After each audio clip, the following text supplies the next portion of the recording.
Man and Woman by Bernard Sanders.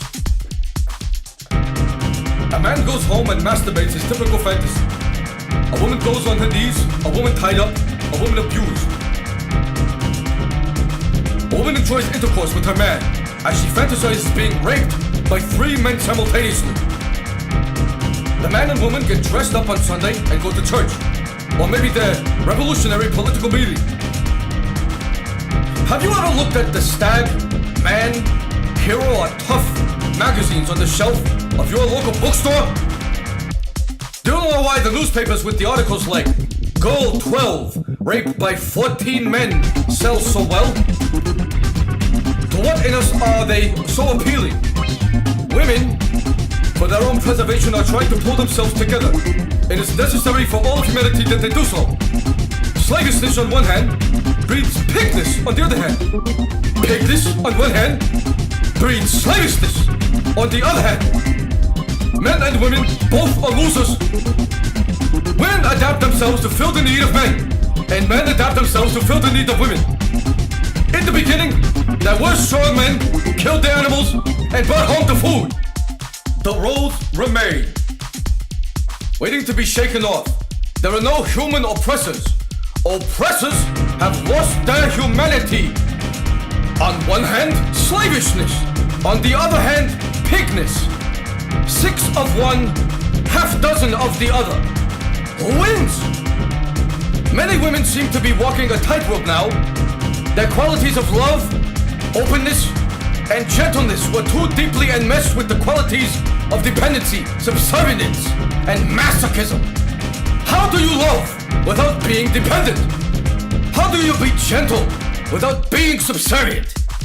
How do you maintain a relationship without giving up your identity, without getting strung out?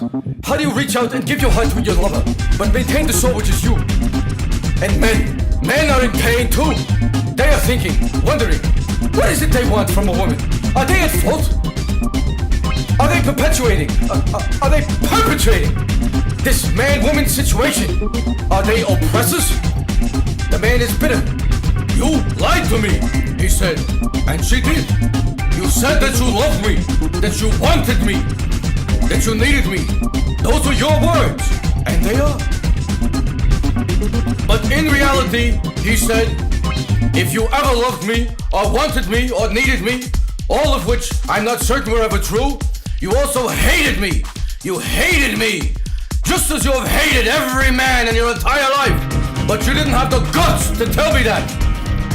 You hated me before you ever saw me, even though I was not your father, or your teacher, or your sex friend when you were 13 years old, or your husband. You hated me not because of who I am, or what I was to you, but because I am a man. You did not deal with me as a person, as me. You lived a lie with me, used me, and played games with me, and that's a piggy thing to do. And she said, you wanted me not as a woman, or a lover, or a friend, but as a submissive woman, or a submissive friend, or a submissive lover. And right now, where my head is, I balk at even the slightest suspicion of that kind of demand. And he said, you're full of blank! And they never again made love together, which they had each liked to do more than anything! And never saw each other again, even one more time!